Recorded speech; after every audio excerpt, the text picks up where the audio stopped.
capítulo 7, esta joia do livro Atos dos Apóstolos do evangelista São Lucas. O sumo sacerdote perguntou: porventura é isso verdade? Estevão respondeu: escutai, pais e irmãos, o Deus da glória apareceu a nosso pai Abraão, estando ele na Mesopotâmia, antes de habitar em Harã, e lhe disse: sai da tua terra e da tua parentela, vem para a terra que eu te vou mostrar.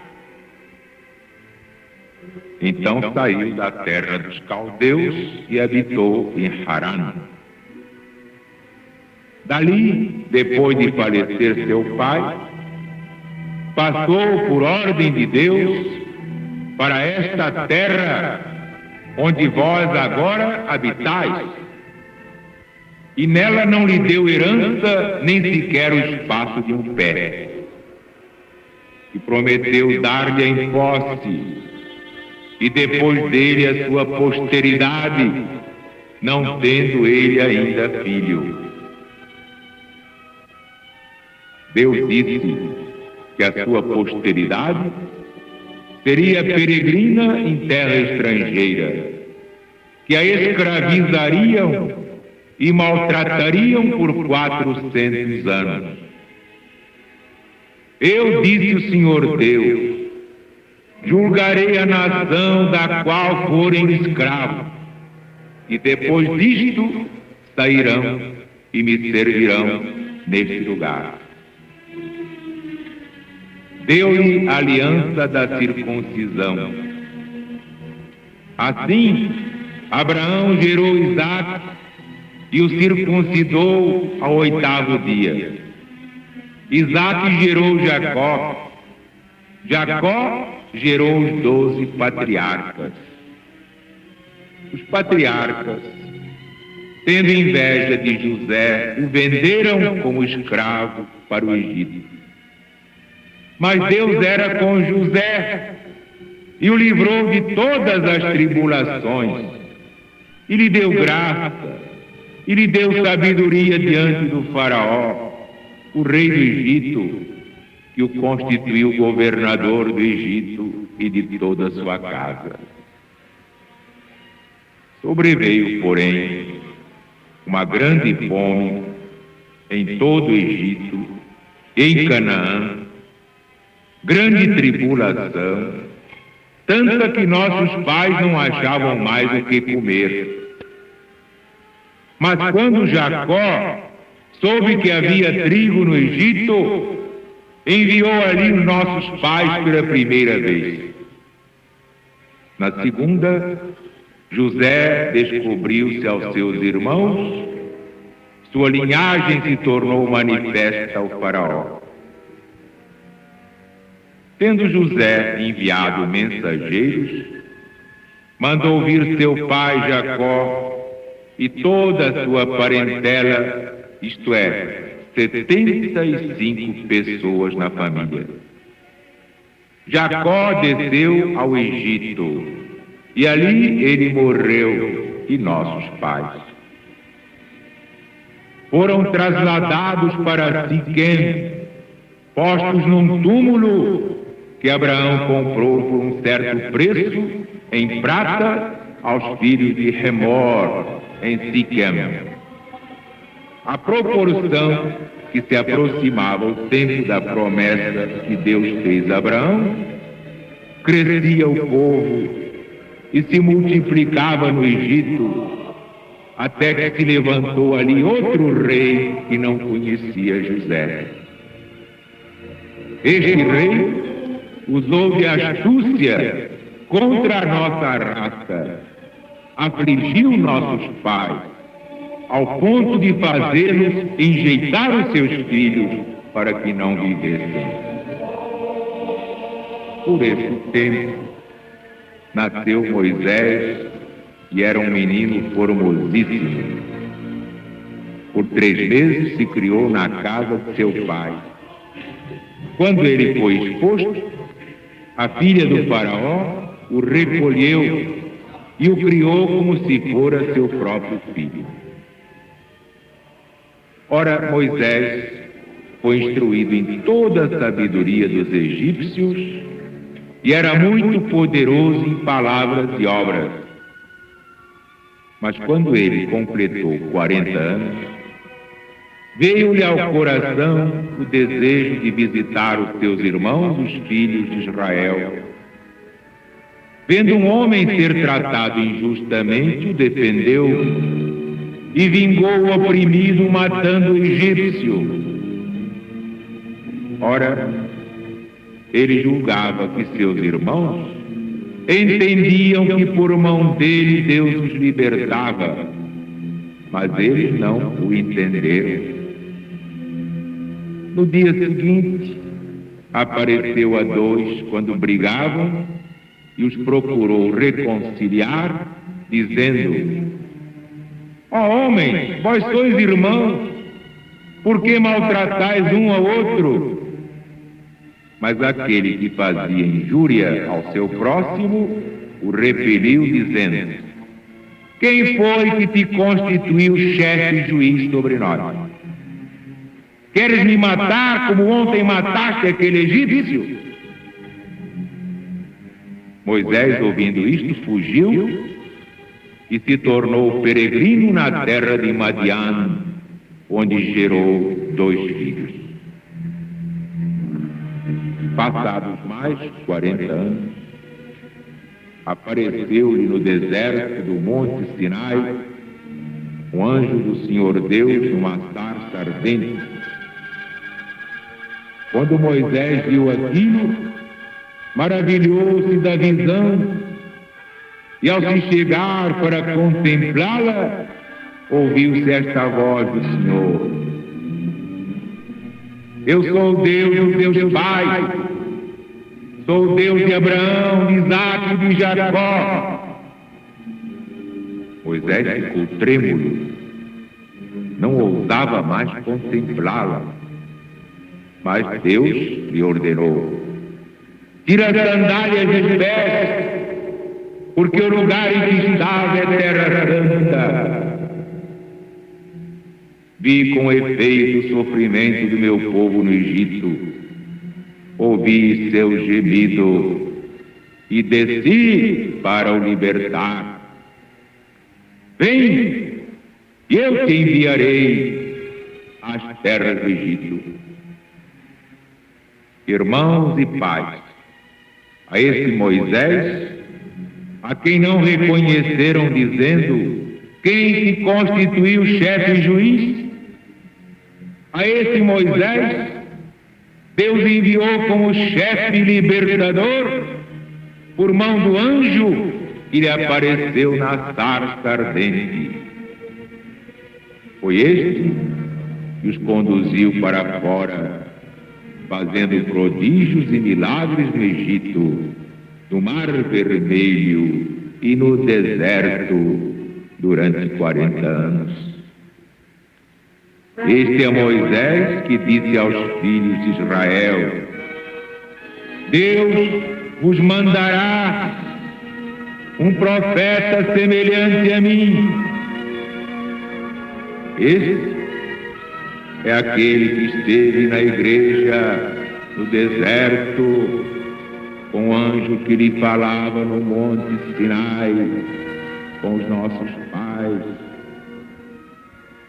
Esse que recebeu oráculos de vida para vos dar, e a quem nossos pais não quiseram obedecer, antes o repeliram, e nos seus corações se voltaram contra ele, dizendo a Arão: faze-nos deuses que vão adiante de nós, porque, quanto a esse Moisés que nos trouxe da terra do Egito, não sabemos o que é feito dele. naqueles mesmos dias, fizeram um bezerro de ouro e ofereceram sacrifícios ao ídolo e se alegravam nas obras das suas mãos. Mas Deus voltou deles a sua face e os entregou ao culto das hostes do céu, como está escrito no livro dos profetas. Vós me oferecestes, porventura, vítimas e sacrifícios durante 40 anos no deserto? Ó casa de Israel, não levantastes a tenda de Moloque e a estrela do Deus Renfam, figuras que fizestes para as adorar? Assim, eu vos removerei para além de Babilônia.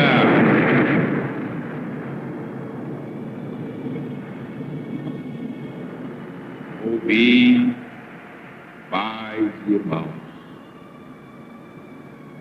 Nossos pais tiveram no deserto o tabernáculo do testemunho, como ordenou que falou a Moisés, dizendo que o fizesse conforme o modelo que tinha visto, o qual também nossos pais, sob o comando de Josué, tendo-o por sua vez recebido, o introduziram na terra ao conquistá-la das nações, que Deus expulsou da presença deles até os dias do rei Davi.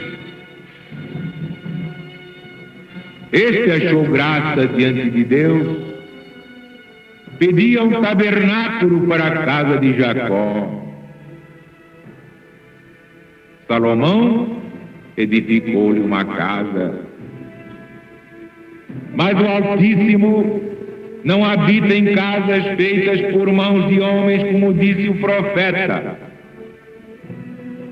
Diz o Senhor Deus: o céu é o meu trono, a terra é os cabelos dos meus pés. Que casa me podereis edificar, diz o Senhor? Ou qual é o lugar do meu repouso? Minha mão, porventura, não fez todas estas coisas? Homens de dura cerviz, incircuncisos de coração e de ouvido, vós sempre resistis ao Espírito Santo, assim como fizeram vossos pais, também vós o fazeis. A qual dos profetas não perseguiram os vossos pais? Pois eles mataram os que dantes anunciaram a vinda de Jesus o Justo, do qual vós agora vos tornastes traidores e homicidas, vós que recebestes a lei por ministério de anjos e não a soubestes observar.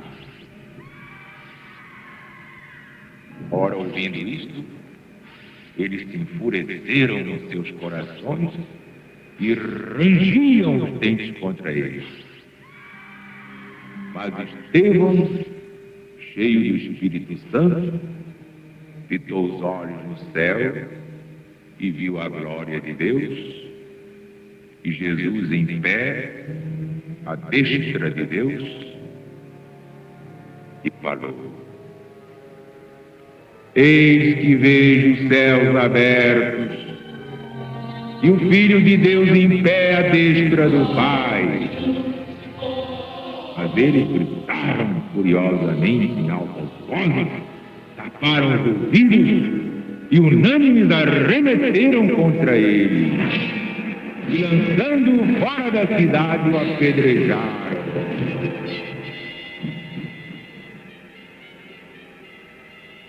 As testemunhas depuseram as suas capas aos pés de um moço chamado Saulo de Tarso.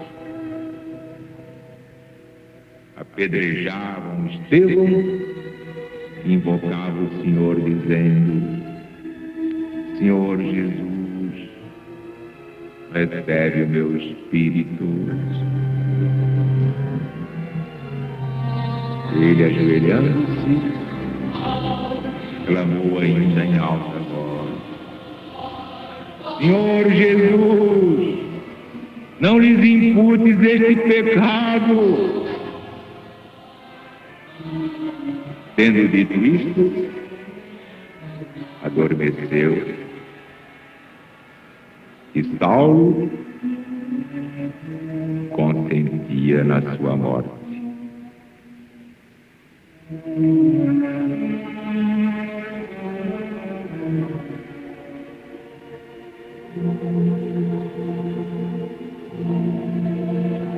Esta página é uma das mais belas da Bíblia,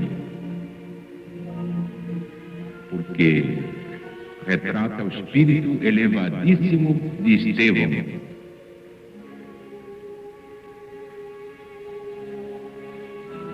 Aquele que seria o cunhado do próprio Saulo, que consentiu na sua morte, porque Saulo estava noivo de Abigail, e Abigail era irmã de Gesiel, que adotou este nome de Estevão quando abraçou o caminho, o nome primitivo do cristianismo.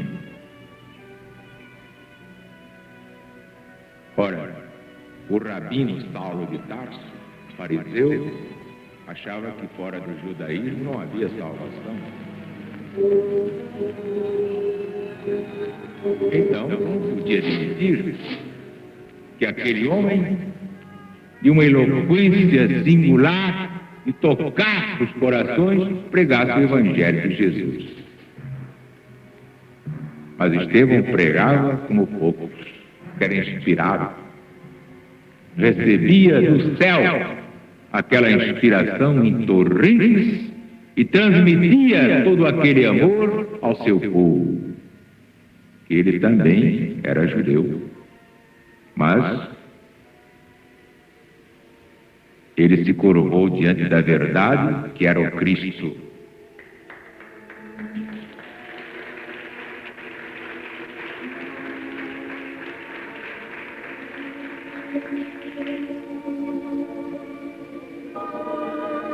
E aí vocês têm o motivo por que São Paulo não se casou.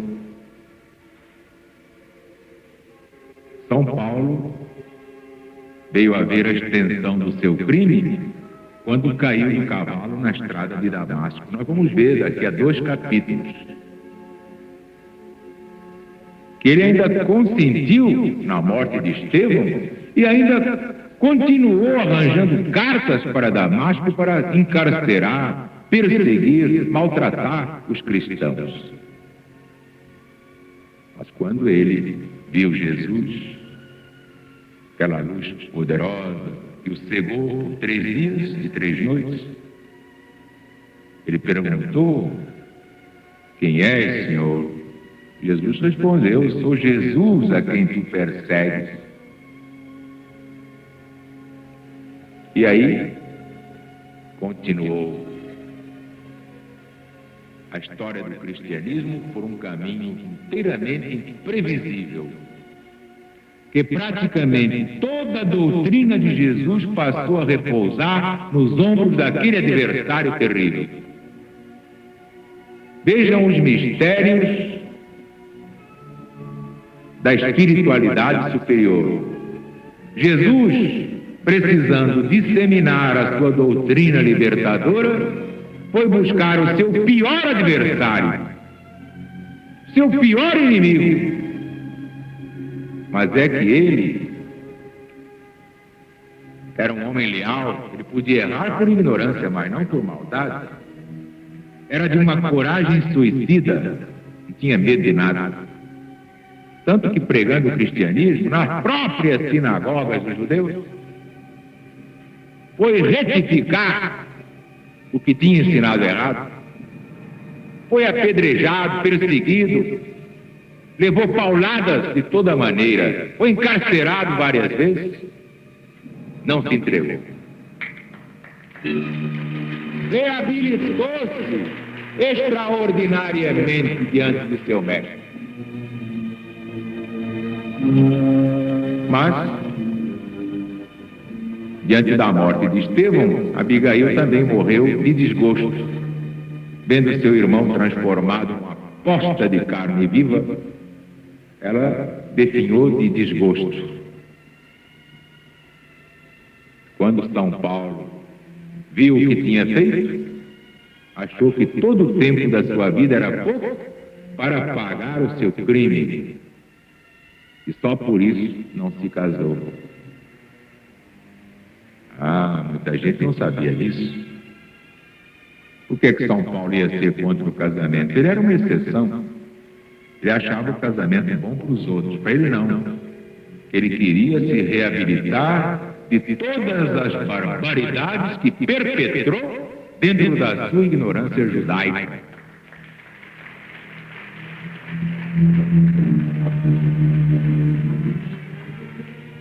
Que tal se cada legionário fosse um Estevão?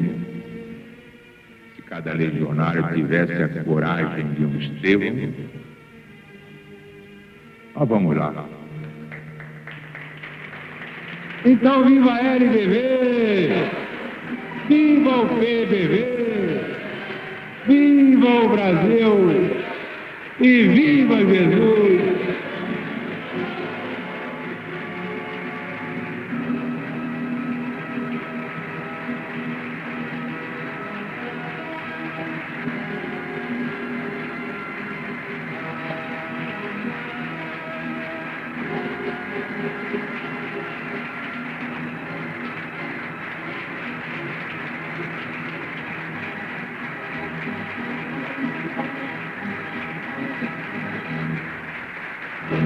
Thank you.